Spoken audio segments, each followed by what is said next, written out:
কোরবানির বাজারে যদি গরু বিক্রি করতে নাও, বিক্রি যদি না হয়, রশিটা গলায় পেঁচায় দিলে গরুটা মালিকের আগে আগে বাড়ি চলিয়া যায়। গরুটায় মালিকের থেকে সব, মালিকের থেকে একটা টাকাও পায় না। গরুটা দিয়ে তাকায় দেখ, ঘুমানোর জন্য একটা আরামের বিছানাও গরুটায় পাইল না। কই গোয়াল ঘরে শোয়ায় রাখলো, তাকায় দেখো গরুটা কত কষ্টে সেখানে রাত্র কাটায়। মশার কারণে ঘুমাইতে পারে না, ভালো বিছানার কোনো আয়োজন নাই।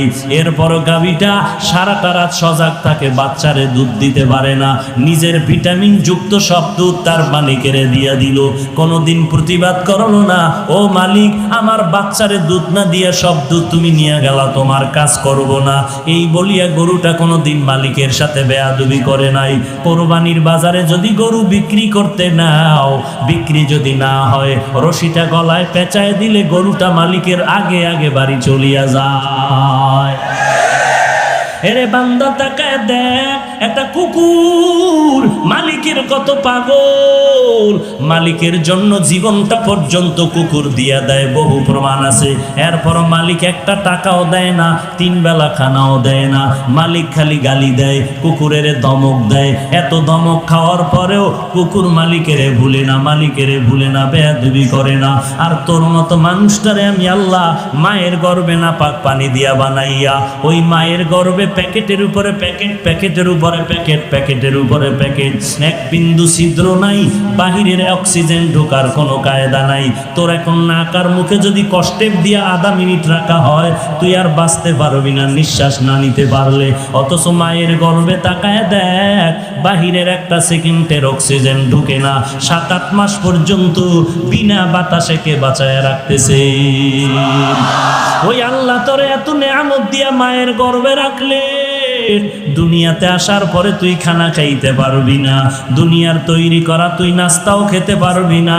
আল্লাহ বলেন আমি তোর মায়ের বুকের মধ্যে দুধের ব্যবস্থা করে রাখলাম, এমন একটা কুদরতের ফ্লাক্স বানাইলাম, দুনিয়াওয়ালারাও ফ্লাক্স বানায় 24 ঘন্টার গ্যারান্টি দেয়। গরম চা রাখবি ঠান্ডা হবে না, গরম দুধ রাখবা ফ্লাক্সের দুধ আর ঠান্ডা হবে না। ওরে বান্দা তারপরও দেখো এমন একটা ফ্লাক্স পাইবা না যে 24 ঘন্টা গরম থাকে।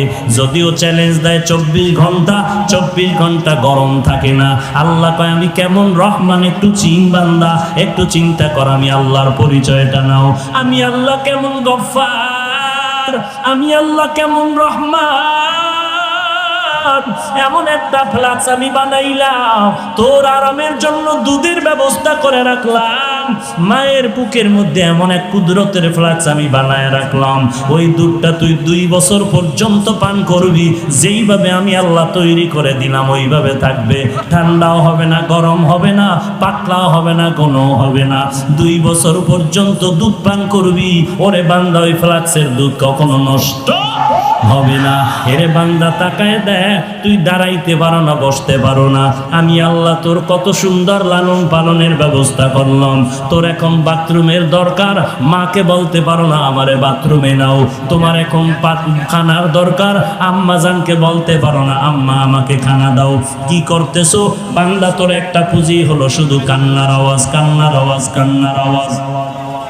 ওই কান্নার আওয়াজটা শুধু মা বুঝতে পারে। কান্না দিয়ে তুমি কি চাও? আব্বা জান বাচ্চার কান্না শুনে কয় বাচ্চা কেন কান্না করতেছে, তাড়াতাড়ি ভাত দে, ক্ষুধা লাগছে। মায়ে কয় না না, বাচ্চা এখন ক্ষুধার কান্না কাঁদে না, কারণ 3 মিনিট আগে বাচ্চাটারে কান্না দিয়েছি।